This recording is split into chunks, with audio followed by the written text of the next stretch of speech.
الملل. كل التوقعات اللي بنيناها في مرحلة الوعد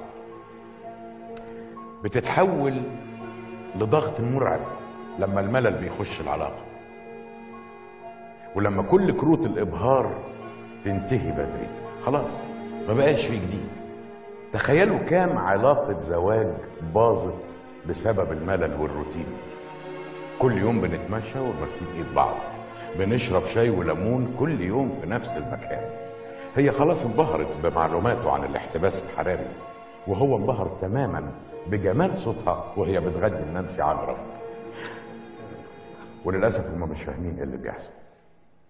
اللي بيحصل انهم زهقوا من بعض، جابوا اخر بعض، جابوا اخر حبهم.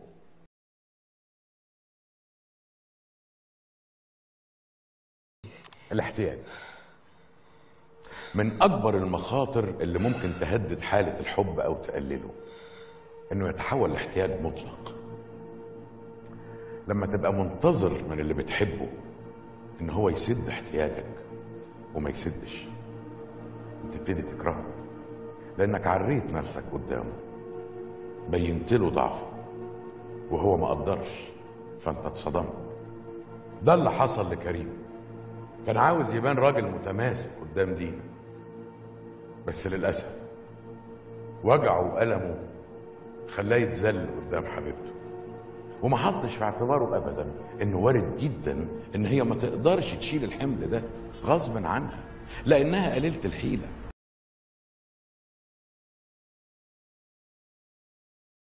التطبيع من أسوأ الصفات اللي ممكن تبوظ أي علاقة حب، لأنها للأسف صفة موجودة عند كتير مننا بدرجات متفاوتة طبعا. لأن الإنسان بطبعه أناني، شايف إنه أسلوب تفكيره وأسلوب حياته وتربيته أحسن من أي حد تاني. فبنلاقي بقى الحبيب عاوز يشد شريك حياته ليه، عايز يخليه شبهه. واحد حب واحدة بشعرها، فجأة لا لازم تتحجب زي اخواتي البنات. ما انت حبيتها بشعرها واللي عجبك فيها كده. واحدة اتجوزت واد دمه خفيف ولطيف وغاوي يقول كلام حلو وابن نكتة، فجأة لا لازم يبقى في وقار بابا او خالي او في وقاري. طب ما انت اللي حببك فيه ان هو كان دمه خفيف وفتح قلبه وابن نكتة وبيقول كلام حلو. بقت عايزة رامي يبقى شبه ابوها، نموذج المثالي، لازم يبقى راجل مسؤول ومدير، مع ان هي اصلا اللي حببها فيه ان انطلاقه وحيويته، وده اكيد مرتبط بوضعه كفنان حر بيكره القيود.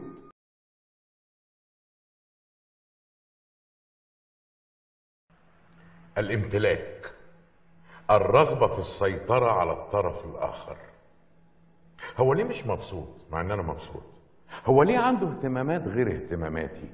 اعتقد ان دي اسئلة بتدور في دماغ ناس كتير مننا، حتى ولو كان ما عندهمش الجرأة ان هم ينطقوها، الا ان احيانا بيحسوها او يتخيلوها ويتعاملوا على اساسها. وخدوا بالكم في فرق رهيب ما بين الامتلاك والغيرة. الغيرة على فكرة كمان ممكن تهد حب كامل، خصوصا لو كانت مصحوبة بأسوأ إحساس ممكن تحسه من حبيبك، إحساس الشك. أسوأ طباع اللي بنحبهم بنشوفها في مرحلة الحقيقة. الجنان بيختفي، الحلم بيخلص،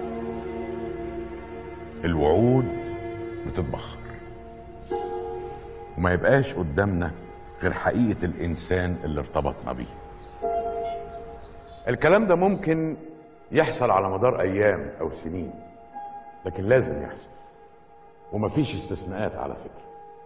مفيش بني آدم مفيش جواه عيوب، مفيش بني آدم ما بيشيلش جواه مشاعر سلبية. خلاص كده اسودت، مفيش أمل يعني؟ لا، في المرحلة السادسة المقاومة.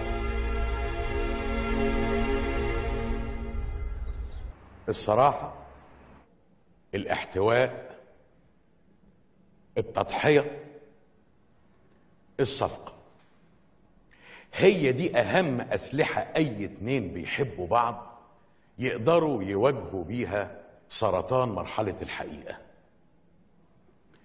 الصراحة، ازاي تقدر تصارحه بكل مشاعرك سلبية أو إيجابية، قول.